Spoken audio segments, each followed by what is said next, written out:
Boa noite a todos. Que gostoso estarmos na casa de Deus. Esse ambiente tão quentinho, é ou não é? Mas ele é quente de calor humano, não é? Que bom que você está. Quem está aqui hoje pela primeira vez? Quero ver a mão. Primeira vez. Que bom. Nós temos pessoas pela primeira vez. 4, eu contei 4, né? Bom receber você aqui pela primeira vez. Nós estamos fazendo uma série baseada ali em Apocalipse, capítulo 3. Eu vou convidar você para abrir a sua Bíblia lá. Apocalipse, capítulo 3. Vamos lá? Hoje, fica com a sua Bíblia ou o seu celular, iPad, sei lá, na sua mão. Está autorizado hoje, tá? Não na internet, né? Na Bíblia.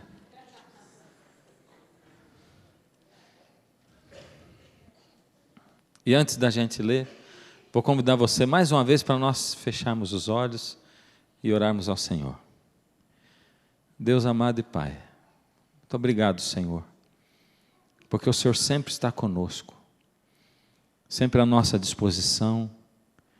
Muito obrigado, Pai, pelo seu poder que é manifesto a nós a cada dia através do seu Espírito.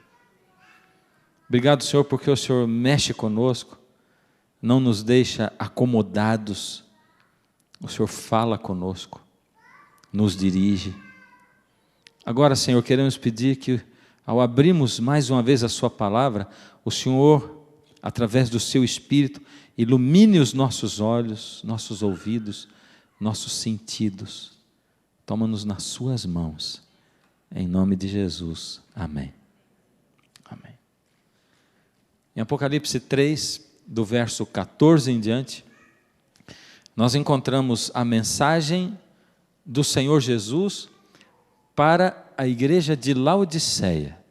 A igreja de Laodiceia, na verdade, é a última igreja, ou são os cristãos que estarão vivendo nos últimos dias antes da volta de Jesus. E Jesus manda uma mensagem direta para você e para mim, que somos essas pessoas que estamos vivendo nos últimos dias antes da volta de Jesus. Profeticamente, não tem mais nenhum outro período depois desse. Profeticamente, tudo indica que nós estamos assim, pertinho do fim.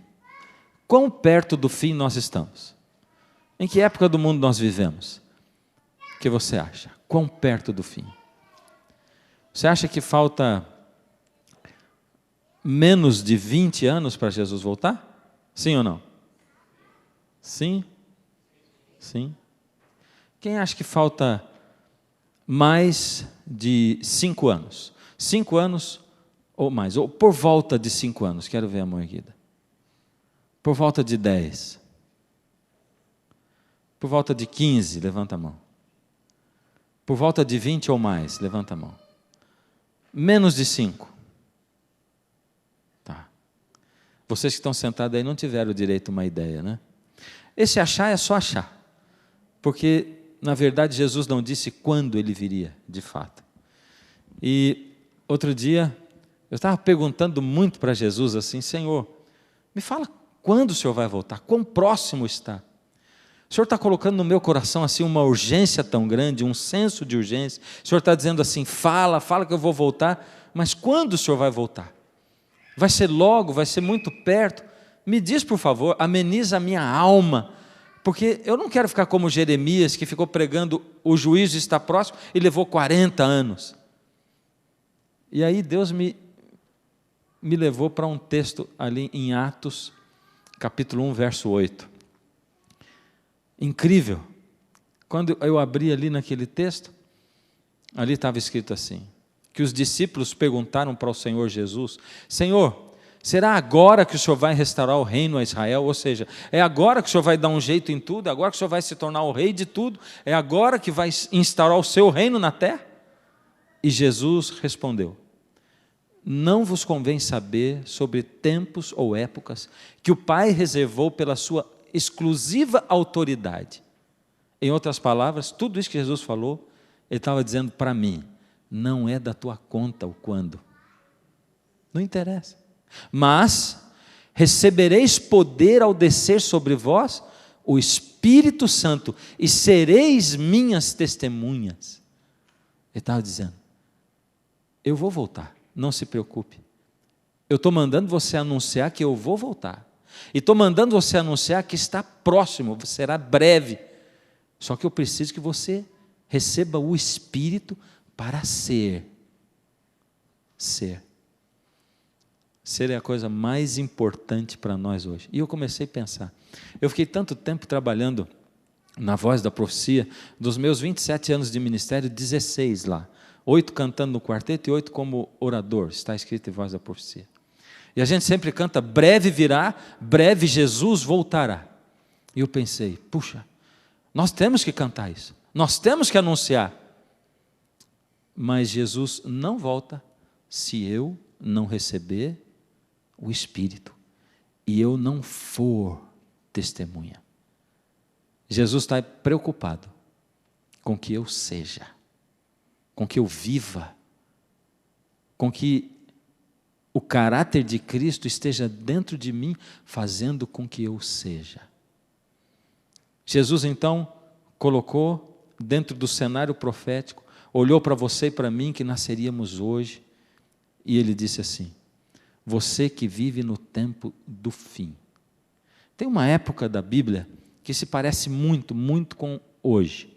Essa época é a época em que Jesus nasceu. Tinha profecias indicando quando Jesus nasceria. As pessoas estudavam as profecias, como hoje, também tem profecias falando a respeito da volta de Jesus. As pessoas também estudam. As pessoas sabiam que estava próximo do nascimento do Messias.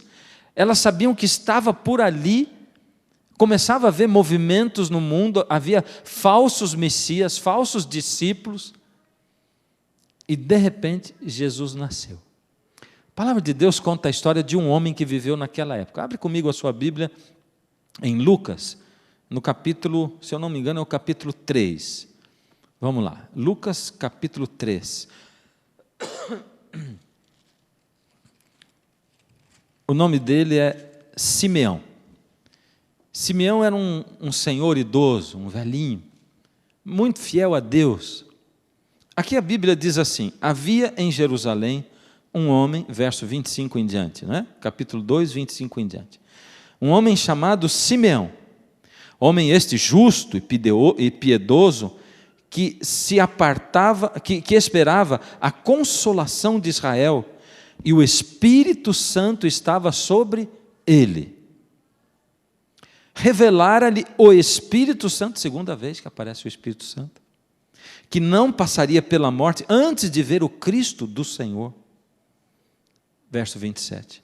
Movido pelo Espírito, de novo, o Espírito, 3 vezes, num relato pequeno, em 3 versos, 3 vezes o Espírito. Revelara-lhe, movido pelo Espírito, foi ao templo. E quando os pais trouxeram um menino Jesus para fazerem com ele o que a lei ordenava, o que a lei ordenava? Que a criança fosse apresentada no templo. Simeão tomou nos braços e louvou a Deus, dizendo: agora, Senhor, podes despedir em paz o teu servo, segundo a tua palavra, porque os meus olhos já viram a tua salvação, a qual preparaste diante de todos os povos, luz para a revelação dos gentios e para a glória do teu povo de Israel. Nós conhecemos essa história, não é? Simeão está lá no templo, o Espírito Santo tinha revelado para ele que ele não ia morrer sem antes ver o Messias. Agora, vamos colocar essa história, vamos tirar toda essa parte lúdica dela, né? Toda essa parte assim poética dela, ou enfeitada com a nossa emoção e com a nossa imaginação, porque quando a gente pensa no tempo de Jesus, a gente pensa que as coisas eram muito cheias de magia, né? De encanto, mas não tinha tanta magia e tanto encanto, não mais do que temos hoje. Você vê magia e encanto hoje nas coisas que acontecem, ou o dia a dia é pesado? Na verdade, as pessoas viviam dias como nós vivemos hoje. Fazia 400 anos que Deus não falava diretamente com o homem. Não tinha profecia sobre a terra. 400 anos sem profecia sobre a terra. Sem sonho, sem visões, sem Deus falando diretamente. 400 anos. Muitos hoje dizem assim: Deus falou com Abraão, com Isaac, com Jacó. Deus falou na época do Pentecostes. Mas Deus anda calado, Ele não fala mais. Já faz muito tempo que Deus não fala. Nós vivemos numa época do silêncio de Deus. É isso? Aí, diz aí que o Espírito revelou para Simeão que ele não morreria sem antes ver o Messias. Simeão não era sacerdote, não era levita, não era fariseu, ele não fazia parte da alta camada, da casta religiosa dos judeus. Simeão era um João ninguém, era o Simeão ninguém. Se o Simeão contou para alguém que o Espírito tinha dito para ele que ele não morreria sem ver o Messias, com certeza ele foi discriminado. Porque quando ele disse, a pessoa deve ter dito assim: por que o Espírito fala para ele e não fala comigo? Meio estranho esse negócio de Deus me falou, Deus falou comigo, o Espírito me disse. Que história é essa de Simeão? E o Simeão foi ficando velhinho, velhinho, e nada do Messias aparecer, nada. Se o Simeão contou para alguém, provavelmente ele foi ridicularizado naquela época. De repente, Simeão está no templo, já velhinho, e entra no templo quem? Quem entra lá? José e Maria trazendo o menino Jesus. E tem muita magia nisso tudo. Vamos traduzir? Era o Zé Ninguém, a Maria Ninguém, trazendo no colo o ninguémzinho. Era isso. Eles não eram ninguém. Não diante daquele povo. Simeão olhou para ele e Deus revelou para Simeão que aquele era o Messias. Ele não ouviu nenhum sermão de Jesus. Ele não viu Jesus fazer nenhum milagre. Ele não viu o mover do Espírito através de uma pregação poderosa, gente se convertendo. Não, nada daquilo. Ele pegou o bebê no colo e viu o que ninguém viu. Ninguém. A não ser uma outra mulher, chamada Ana, que também estava ali. E que percebeu o momento especial da história do mundo no qual eles estavam vivendo. Isso me arrepia, gente. Isso é muito sério. Porque Simeão representa um tanto de gente que consegue ver o que outros não conseguem ver. Que conseguem enxergar o que para outros está oculto à sua vista. Vamos lá para o Apocalipse 3 de novo. Jesus escrevendo para nós, cristãos de hoje, ele disse aqui em Apocalipse 3, do verso 14 em diante: ao anjo da igreja de Laodiceia, ou seja, aos últimos cristãos que estariam vivendo na face da terra antes de Jesus voltar, estas coisas diz o Amém, a testemunha fiel e verdadeira, o princípio da criação de Deus, ou seja, quem está dizendo é Jesus, esses são os títulos de Jesus, e Jesus diz: eu conheço as tuas obras, vocês cristãos, vocês não são frios nem quentes, quem dera fossem frios ou quentes, vocês são mornos, e por isso eu vou vomitar vocês da minha boca, porque vocês dizem: eu estou rico, abastado, e não preciso de nada, mas vocês não sabem que são infelizes. Você não sabe que é infeliz? Sim, miserável, pobre, cego e nu.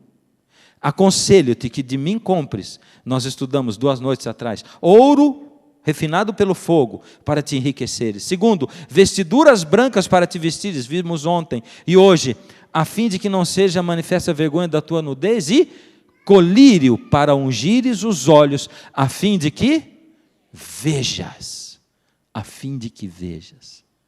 Deus está dizendo para você e para mim que a terceira coisa que nós precisamos desesperadamente como cristãos que vivemos agora, antes da vinda de Jesus, e a gente não sabe exatamente quando Ele vai voltar, não sabe se é daqui 2 anos, 3, 4, 5, se é daqui 10 ou se é daqui 20 anos, nós não sabemos. E isso é que deixa a gente assim. As pessoas perguntam: você tem uma casa? Eu digo: eu não tenho casa, não tenho terreno, eu tenho 3 filhos. Isso é o que eu tenho. E no ano passado foi oferecido para eu comprar um terreno para pagar em 6 anos. E aí eu fiquei numa dúvida tremenda. E orei muito a Deus para Deus me indicar se eu entraria nessa dívida para ficar pagando, né, em 6 anos um terreno. E Deus não falou nada. Ou Ele falou e eu não consegui escutar. E aí eu fiz o negócio assim, fechei, e comecei a pagar, com angústia no coração, eu disse: Senhor, eu não quero ser incauto, eu não quero ser tolo, porque o Senhor diz que a gente tem que viver como se o Senhor fosse voltar daqui 1000 anos, mas estar preparados como se o Senhor fosse voltar hoje. Então, quer dizer, tem que viver tudo, meus filhos têm que estudar, essas coisas, e eu vou me aposentar daqui 10, 12 anos. Eu vou levar 6 anos pagando um terreno. Pelo menos eu vou ter onde construir alguma coisa, vai ter que fazer alguma coisa lá em cima, porque depois de 6 anos, quando eu terminar de pagar o terreno, eu vou ter mais 6, pelo menos, para juntar um dinheiro para botar uma coisa lá em cima, para poder morar na aposentadoria. Mas eu não quero me aposentar, Senhor. Eu não quero, não é que eu quero continuar trabalhando ad infinitum, eu quero que o Senhor volte antes disso. Então, Senhor, me fala. Bom, aí nada. E aconteceu que, depois de 1 ano, aí Deus falou que eu devia ter comprado.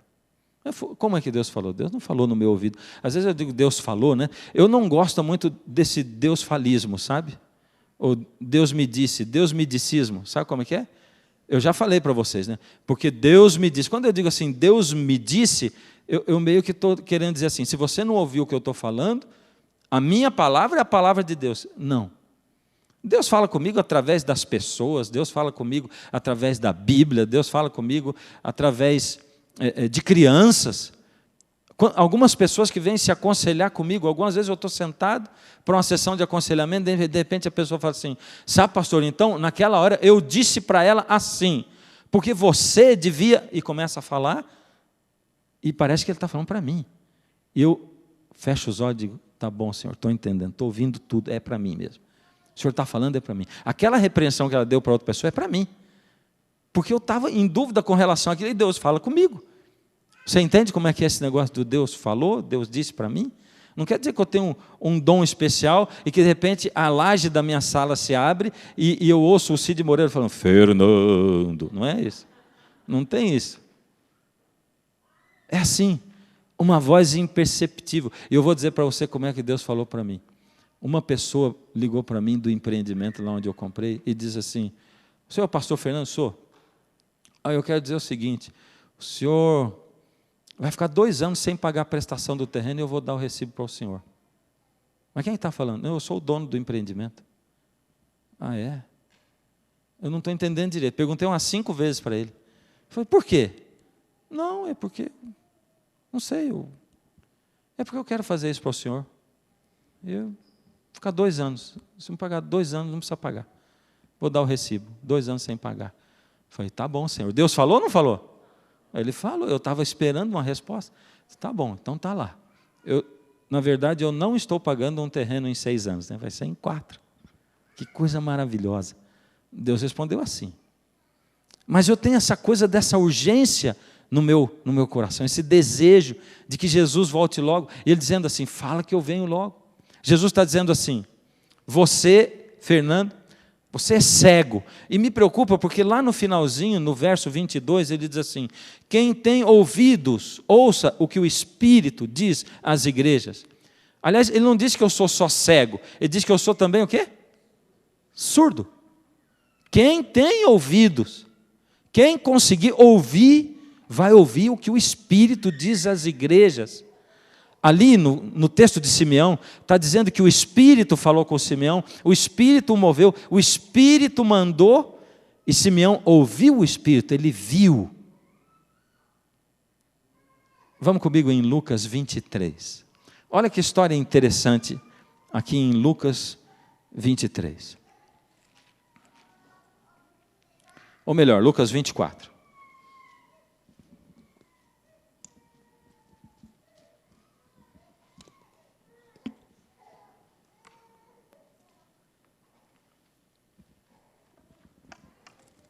Aqui conta a história da ressurreição de Jesus. Jesus tinha ressuscitado, as mulheres foram no túmulo, elas viram Jesus no túmulo, mas não reconheceram Jesus. Elas tinham, aliás, elas viram o anjo disse que Jesus tinha ressuscitado. E Maria foi no túmulo, viu Jesus e não reconheceu Jesus. Logo em seguida, no verso 13, diz assim: naquele mesmo dia, dois discípulos de Jesus, estavam a caminho para uma aldeia chamada Emaús, distante de Jerusalém, 60 estádios. Iam conversando a respeito de todas as coisas que aconteceram da morte de Jesus. Aconteceu que, enquanto conversavam e discutiam, o próprio Jesus se aproximou e ia com eles. Olha o que diz agora: os seus olhos, porém, estavam como que impedidos de o reconhecer. Os seus olhos estavam impedidos de reconhecer Jesus. Por que os olhos deles estavam impedidos? Jesus estava impedindo os olhos deles de reconhecer Jesus? Era isso? Sim ou não? Sim ou não? Não. Por que eles não conseguiam ver que era Jesus? E o mais interessante é que isso se confirma ali no verso 31, onde diz assim: Jesus está conversando com eles, ora, fala com eles, ora, e diz assim: então se lhes abriram os olhos e o reconheceram, mas ele desapareceu na presença deles. De repente, os olhos deles se abriram e eles puderam reconhecer que era Jesus. Antes, eles estavam cegos espirituais e agora os olhos deles se abriram. Quando Deus criou o homem e a mulher, Ele os criou perfeito. Ele falava com o homem e a mulher pessoalmente, lá no Jardim do Éden. Eles viam a Deus. Viam ou não viam? Viam. Eles viam também os anjos? Sim ou não? Sim, viam os anjos. Acontece que, num dia, a serpente chegou para conversar com a mulher.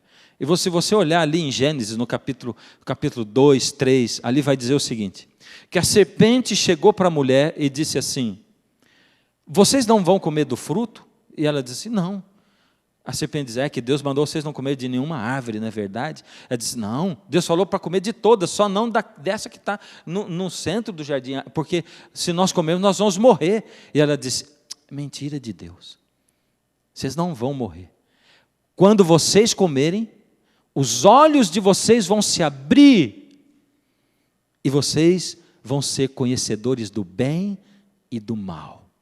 Olha o que a serpente disse para ela: vocês são cegos, vocês só conseguem enxergar uma parte das coisas, vocês não conseguem enxergar tudo, mas quando vocês comerem desse fruto, os olhos de vocês vão se abrir, vocês vão ser conhecedores do bem e do mal. E logo depois, quando eles comem, bom, primeiro, o inimigo é sujo, ele sempre tem que misturar coisa boa com coisa ruim. Porque o bem eles já conheciam. Na verdade, se ele fosse dizer a verdade mesmo, dizer assim: vocês vão passar a ser conhecedores do mal, porque é isso que eles iam conhecer. Mas ele diz: vocês vão ser conhecedores do bem e do mal. Ele sempre vai chegar para você com alguma coisa boa para misturar na coisa ruim. Ele nunca vai dizer assim: olha, toma esse copinho de veneno, ele é amarguinho e você vai morrer depois de tomar. Não. Ele faz assim, te dá um líquido bem gostoso para você tomar, e pinga uma gotinha de veneno por dia. Você vai tomando uma gotinha por dia, e leva tempo. Ele é paciente, ele espera você morrer, vai devagarinho, ele espera você viciar. Ele coloca, quando você está navegando na internet, uma coisinha ali de pornografia, e você só dá uma olhadinha, aí no outro dia aparece outra de novo, você dá mais uma olhadinha, e depois dali uma semana aparece de novo, e você fica parado mais tempo olhando. E depois de um tempo, você clica ali. E você depois sai e diz: puxa, Senhor, me desculpa. E aquelas imagens não saem da sua cabeça. E você sabia que hoje tem até clínica para tratar de gente viciada em pornografia? Meu Deus. Casamentos sendo desfeitos, porque homens ficam contemplando pornografia. Coisa triste. Ele mistura sempre a verdade com a mentira, o bom com aquilo que não presta. Os dois comeram do fruto, e a Bíblia diz assim: e os olhos de ambos se abriram, e eles viram que estavam nus. Na verdade, antes, eles viam o mundo espiritual e enxergavam o bem, enxergavam Deus, os anjos, o mundo espiritual, o mundo que realmente existe. Depois que eles pecaram, comeram do fruto, os olhos deles se fecharam e eles ficaram cegos para o mundo espiritual e eles passaram a enxergar o pecado, o que não presta. A natureza carnal tomou conta dos dois e passou para nós também. E eu fico imaginando por que Deus nos poupa de enxergar o mundo espiritual. A palavra de Deus diz, por exemplo, que o Senhor Jesus expulsou de Maria Madalena quantos demônios? 7. E aquele gadareno, quando ele chegou para conversar com Jesus, eu vou ter que fazer uma pausa, vocês não estão respondendo nada. Só tem um pinguinho de gente respondendo. Eu estou perguntando, vocês estão aí, estou falando sozinho, né? Vamos conversar. O gadareno chegou para conversar com Jesus e ele perguntou assim, qual é o seu nome? Ele diz, meu nome é Legião, porque nós somos muitos. Você imagina se a gente enxergasse o mundo espiritual que está aqui ao nosso redor e a gente visse de repente uma pessoa carregando em cima de si 7 demônios, a outra com uma legião de demônios, o grande conflito entre o bem e o mal acontecendo o tempo todo na nossa frente, porque é assim que acontece o tempo todo tem uma guerra sangrenta por sua causa, para conquistar o seu coração, para conquistar as suas decisões pequenininhas. O mundo espiritual está aí ao nosso lado e a gente não consegue enxergar. Nós somos cegos para o mundo espiritual. E nós ficamos cegos para as coisas espirituais também, para o tempo espiritual de Deus, para o mover de Deus nesse mundo. Nós ficamos cegos. Adão e Eva ficaram cegos para o mundo espiritual e começaram a ver o pecado. Lê comigo João 10, vamos lá. João capítulo 10. Achou? Se você não está com a Bíblia, pega uma aí no banco.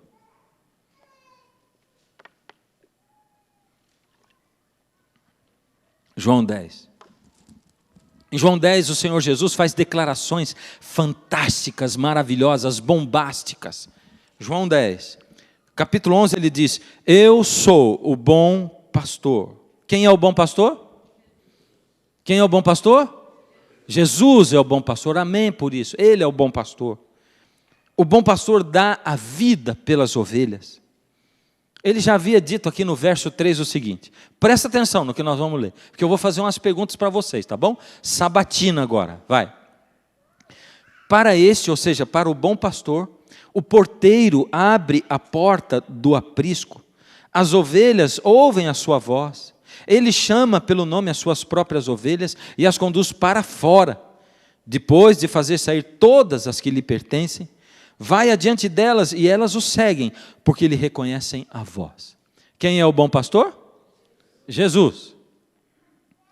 Quem são as ovelhas? Eu, nós. Dentro desse contexto, o que é o aprisco? O que é o aprisco? Oi?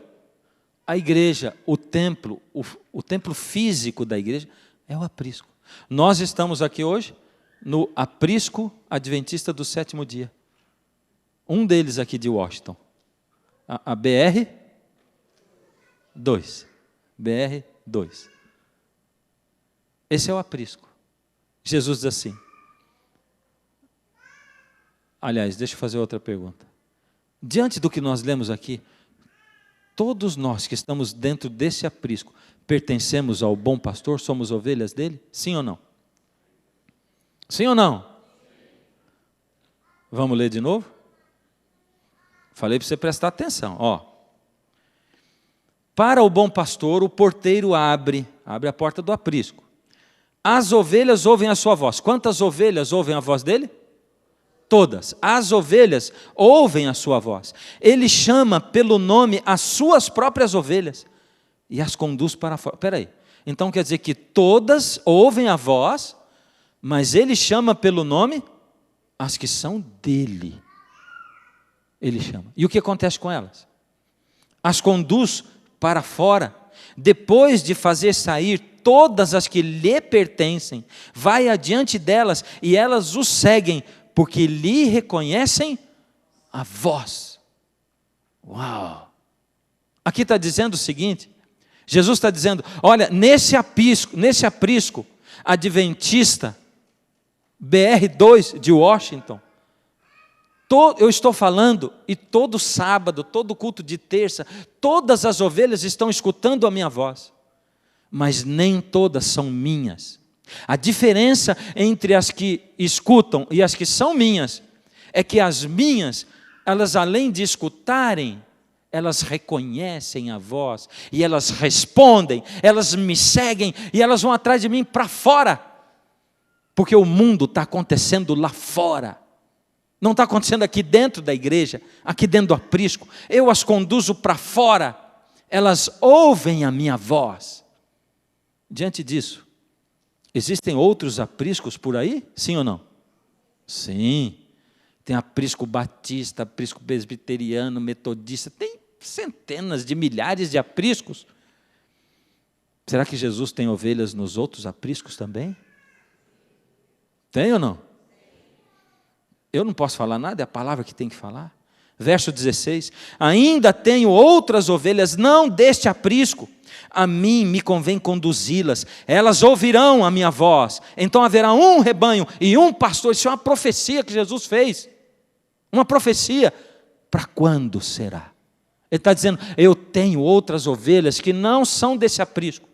Ele está querendo dizer assim, olha, eu tenho aqui muitas pessoas que são minhas e muitas que não são minhas.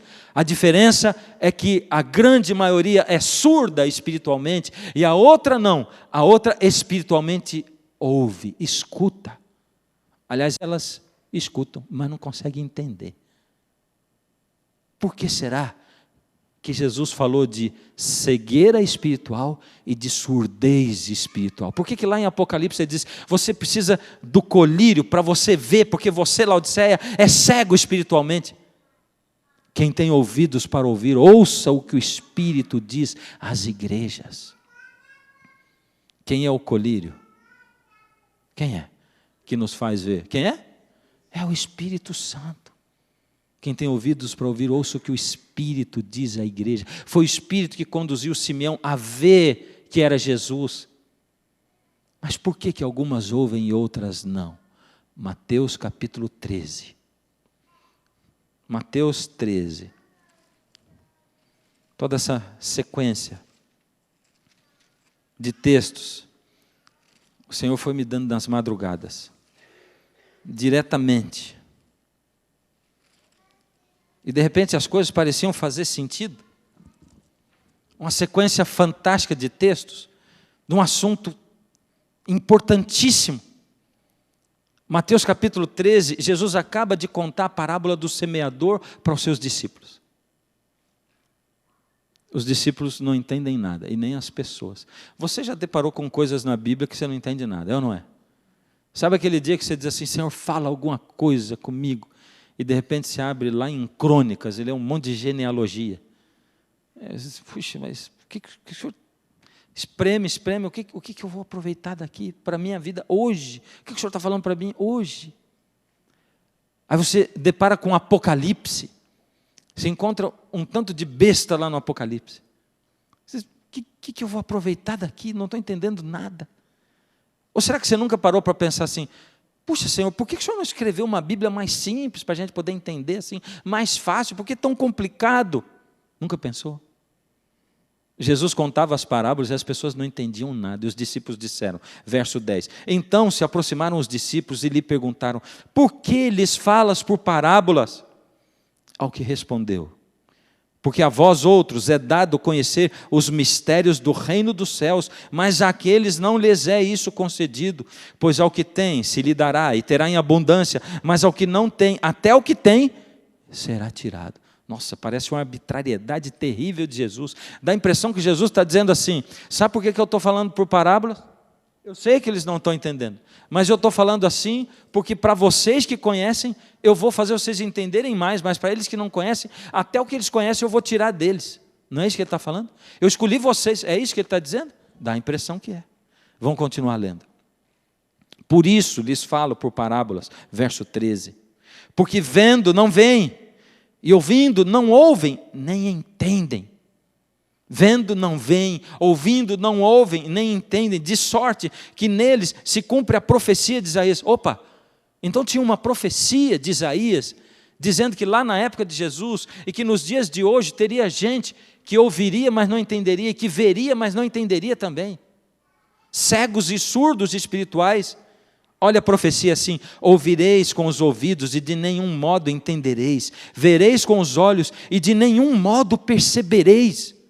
Isaías já tinha dito, Isaías falou que tanto na época de Jesus como nos dias de hoje, ia ter gente ouvindo sem entender, vendo sem compreender nada, surdos e cegos espirituais. E a pergunta ainda insiste, a pergunta ainda cala na minha alma, no meu coração: por que essas pessoas são cegas e surdas espirituais? Por que no meio dessa igreja tem gente que vai ouvir espiritualmente, vai enxergar espiritualmente o tempo no qual nós estamos vivendo, em que época nós estamos vivendo? Vai ter gente que vai ouvir, vai enxergar espiritualmente, vai ver o mundo espiritual, e tem gente que não vai entender o chamado do pastor quando ele está soando.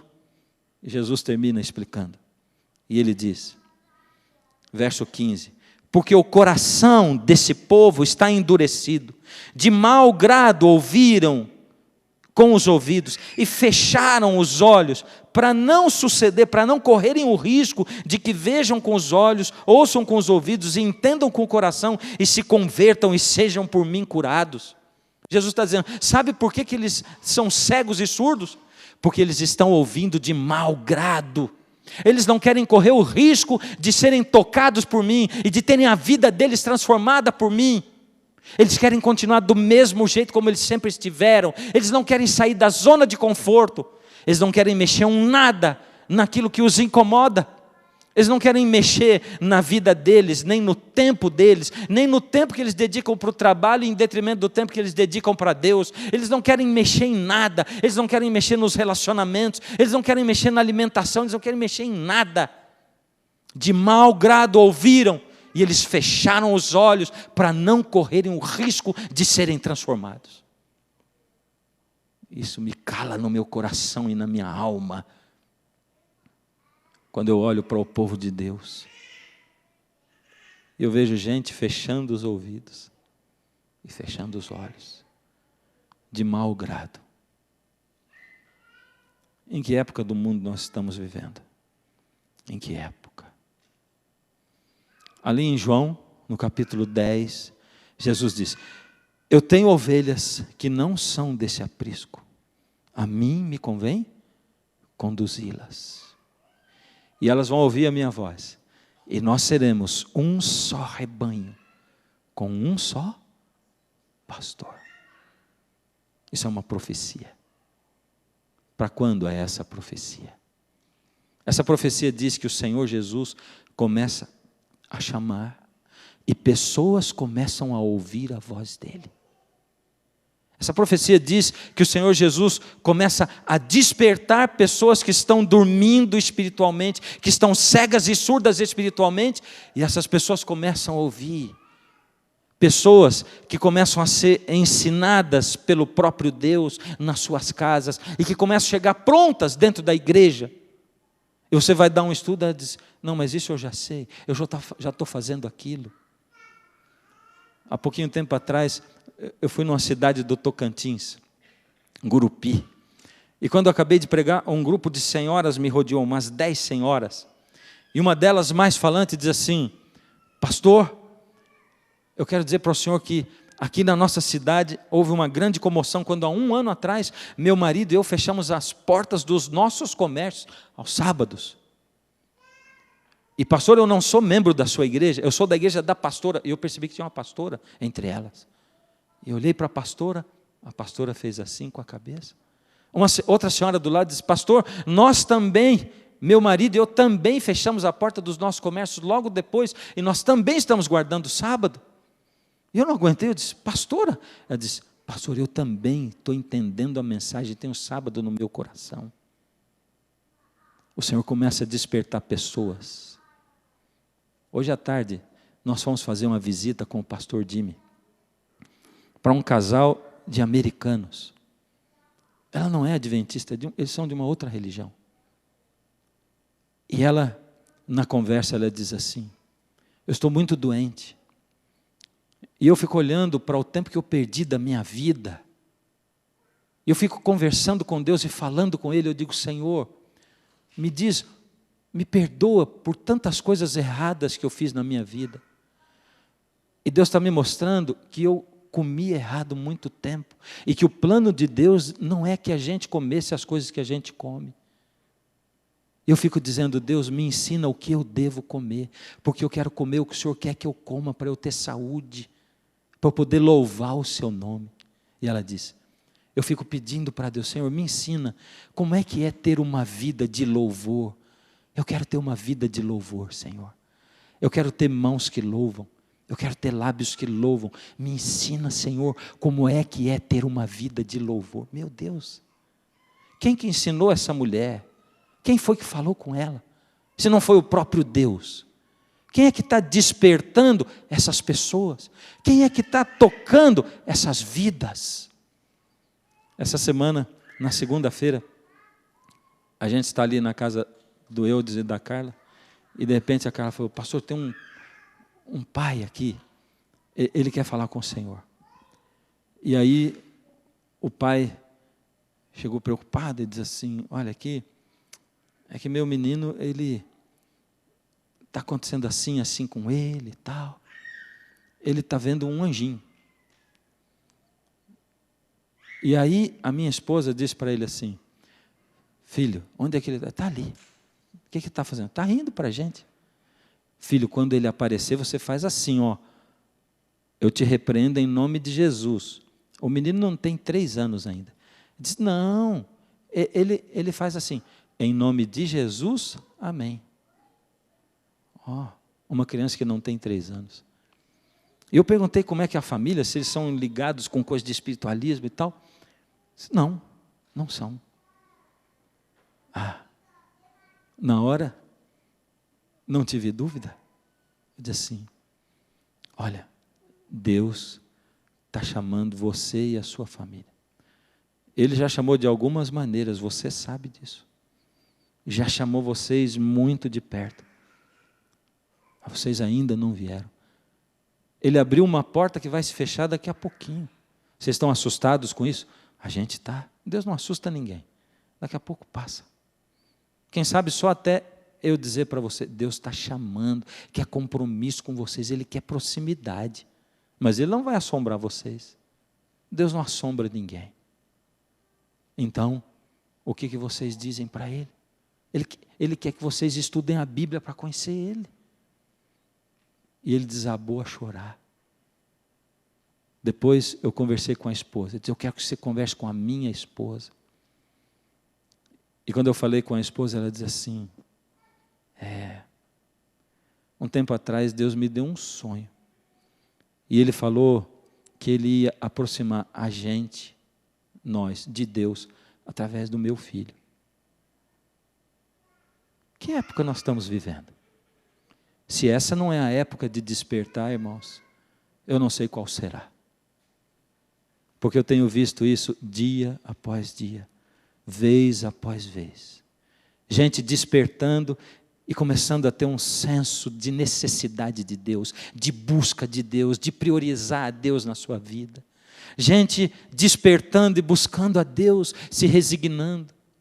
A nossa bandeira não são os milagres.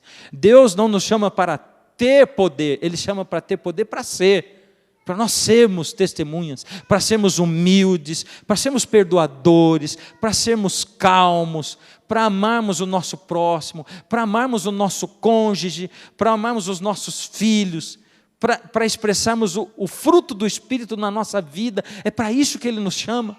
Ele nos chama para não olhar a vida do companheiro, para não prestar atenção na vida do outro, para prestar atenção na própria vida. Ele nos chama para sermos o Evangelho vivo, é para isso que Ele está nos chamando.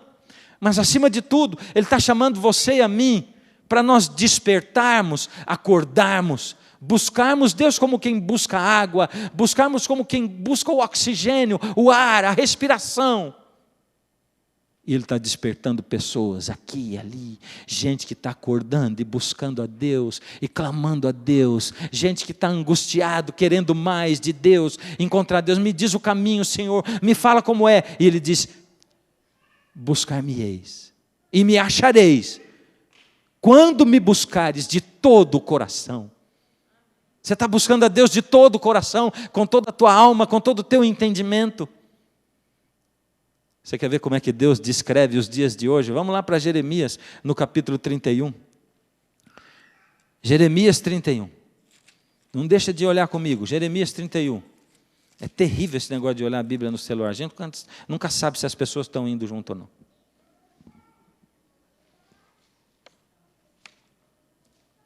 Não ouve a página da Bíblia. Aqui o Senhor Deus diz, Ele descreve, Ele diz assim, verso 7, porque assim diz o Senhor: cantai com alegria a Jacó, exultai por causa da cabeça das nações, proclamai, cantai louvores e dizei. Você prestou atenção no que está dizendo esse texto aqui?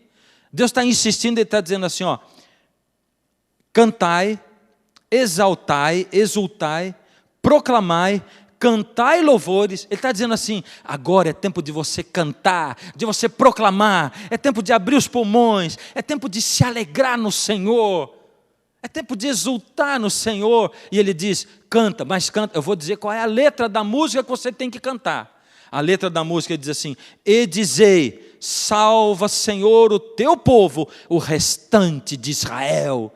Deus está dizendo assim, canta, mas canta com força, exulta, canta por causa de Jacó, o pai de todas as nações, das 12 tribos de Israel, e canta e diga assim, ajunta, Senhor, o remanescente do teu povo, ajunta o restante de Israel.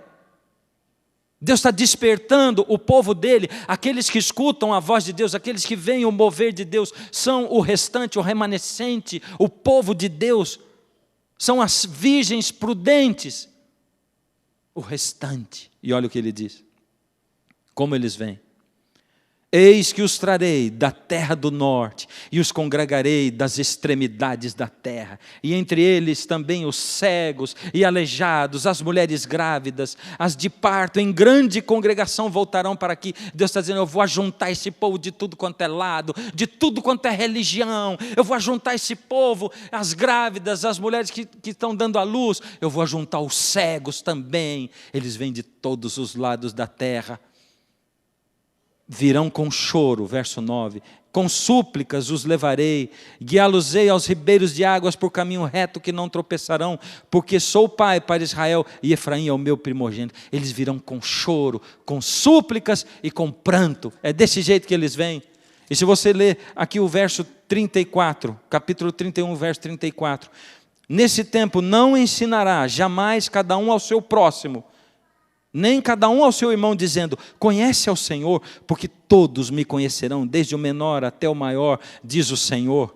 O Senhor Deus está dizendo, não vai precisar ficar ensinando não, eu vou chamar, eu vou ensinar. Por isso que eles vão chegar quase prontos na igreja, eles já vão chegar quase sabendo tudo, porque eu direto vou falar com eles, eu desperto, eles acordam, eu falo, eles escutam, eu me movo, eles me veem, eu ensino para eles, e eles me ouvem e entendem. Eles vão chegar prontos, só para vocês colherem. É por isso que Jesus disse, orem para que tenha muitos ceifeiros, porque a seara é grande, e esse povo está começando a chegar. Eles vêm para tomar o seu lugar. Eles vêm para tomar o lugar de quem não ouve e não escuta. Que porcentagem de nós não escuta? Que porcentagem escuta? Esse é o último texto que eu quero ler com vocês hoje. Isaías 42.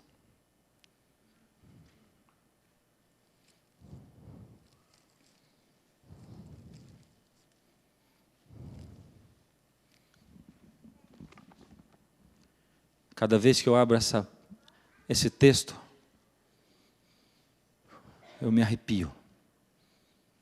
O meu espírito se enche de um espírito de grande solenidade. Sabe quando você e a sua esposa querem contar uma história que vocês dois conhecem, e de repente você vai começar a contar e ela começa a contar junto, e aí você diz, conta você, ela diz, não, conta você, e você diz, não, conta você, e aí um começa a contar. Então, aí era assim, assim, e no meio o outro interrompe, diz, não, peraí, só essa partezinha, é porque você quer contar com mais detalhes, não, agora continua, e aí o outro continua, é um trabalho em conjunto. Deus faz isso nesse texto, ele e Isaías. Isaías começa a falar. Isaías começa a falar da volta de Jesus. Ele começa a descrever o Senhor Jesus vestindo a armadura de Miguel para voltar para essa terra, para vencer, para resgatar os seus filhos. E de repente Deus diz, não, essa parte eu conto agora. Verso 13. O Senhor sairá como valente, é Isaías falando inspirado por Deus, despertará o seu zelo como homem de guerra, clamará, lançará forte grito de guerra e mostrará sua força contra os seus inimigos. Quem são os inimigos de Deus? Quem são os inimigos de Deus? Satanás é ou não? Sim. Os anjos dele, sim ou não? E quem mais? Eu vou fazer uma pergunta para você. Cantar é uma atitude de louvor? Sim ou não? Orar é uma atitude de louvor? Namorar é uma atitude de louvor? Tomar sorvete é uma atitude de louvor? Sim ou não? Sim ou não? Vocês não estão nem querendo responder, né? Para não passar vergonha. Lembra daquele texto? Portanto, quer comais, quer bebais, ou façais outra coisa qualquer, fazei tudo para... Ué, a gente pode comer para a glória de Deus, beber para a glória de Deus, namorar para a glória de Deus. Sabe o que esse texto está dizendo? Ele está dizendo assim, tudo o que você faz nesse mundo é uma atitude de louvor, ou a Deus ou ao diabo. Se você não definiu de que lado você está, você já definiu. Quem comigo não ajunta, espalha. Jesus foi claro em dizer. Ou você decide que você está do lado de Jesus, ou você já decidiu que está do lado do diabo. Portanto, quando diz os inimigos aqui, está falando de quem não se decide nunca. E que vai ficar esperando decidir, até Jesus voltar, o tempo vai passar e não vai decidir. Vai fechar a porta da graça e não vai decidir. Indecisos, fica assim o tempo todo. Eu vou tentar, mas não consigo. Eu não consigo. Cada vez que você diz eu não consigo, você está dizendo assim, o sangue de Jesus não é poderoso para me fazer conseguir, porque é Ele quem faz.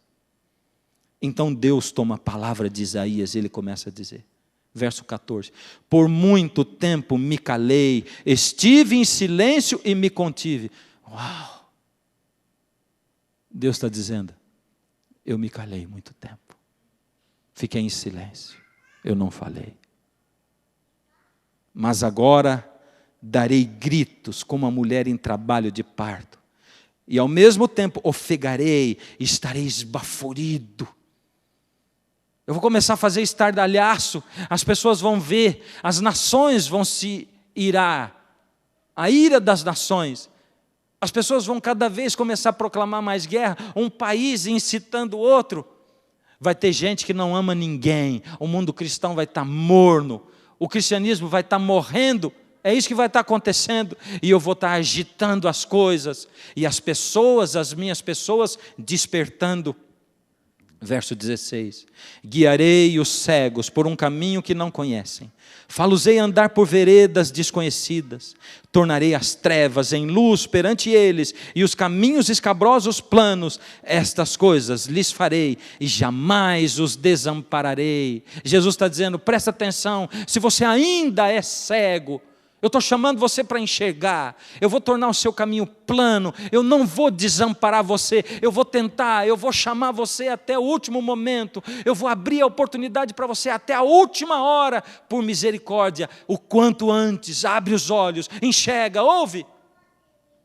Agora, tem lágrimas na voz de Deus, enquanto Ele fala o que Ele diz aqui em seguida.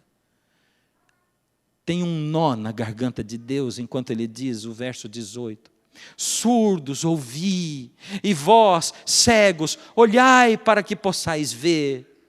Quem são esses surdos e cegos? São os que estão fora da igreja. Deus está chamando esse povo. Olha o que ele diz, verso 19: quem é cego como o meu servo, ou surdo como o meu mensageiro a quem envio, quem é cego como o meu amigo, e cego como o servo do Senhor. Tu, igreja de Laodiceia, vês muitas coisas, mas não as observas, ainda que tens os ouvidos abertos, nada ouves. Deus está chorando enquanto Ele fala para você. Ele está dizendo: ninguém é mais cego do que você, que é o meu servo, que está escutando as exortações, que está ouvindo, que conhece as profecias como ninguém, que conhece a palavra de Deus e que já ouviu falar da volta de Jesus inúmeras vezes. Você é mais cego do que todos, porque o seu coração cauterizou e você acha que Jesus não vai voltar mais. Enquanto isso, tem outros ouvindo e vendo no seu lugar.